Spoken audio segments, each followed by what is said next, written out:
Yan. Yan ang tatay ko.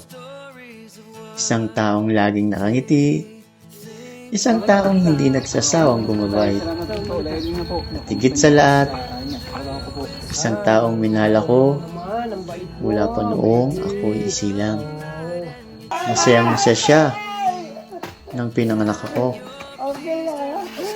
Kalaro ko pa nga siya mula pagkabata hanggang sa paglaki ko.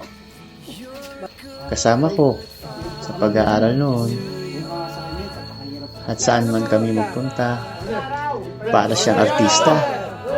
Bati rito, bati roon.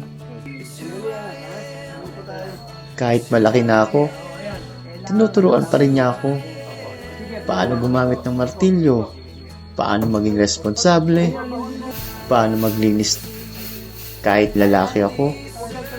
At kung minsan, sumasabay pa sa pagsayaw ko.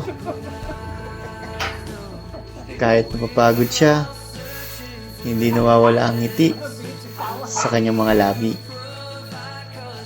Sabay din kaming nananalangin at lagi niyang pinapaalala sa akin. Alam mo, kapag nakikristo ka, marami tayong pagdadaanan.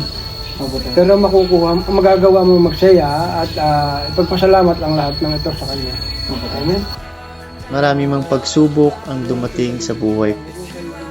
Itinuro niya sa akin na huwag mawalan ng pananampalataya, na matutong magpasalamat sa bawat biyaya at manatiling masaya sa kabila ng mga hamon. Kaya hanga talaga ako sa Kanya. Hanga ako sa samahan ng katatayan. May kanya-kanya silang hanapbuhay, may kanya-kanya silang pinagdaraanan, pero kapag gawain ng Panginoon ang pag-uusapan, sama-sama silang umaawit, sama-sama silang nananalangin, at sama-sama silang naglilingkod. Hindi man naging perpekto ang kanilang nakaraan, pinatunayan ng Diyos na kaya niyang baguhin ang buhay ng sino man. At isa roon ang tatay ko. Yan ang tatay ko. Masayang masaya ang naglilingkod sa Panginoon. Kasama ang iba pang mga tatay na patuloy na lumalakad sa kanyang daan.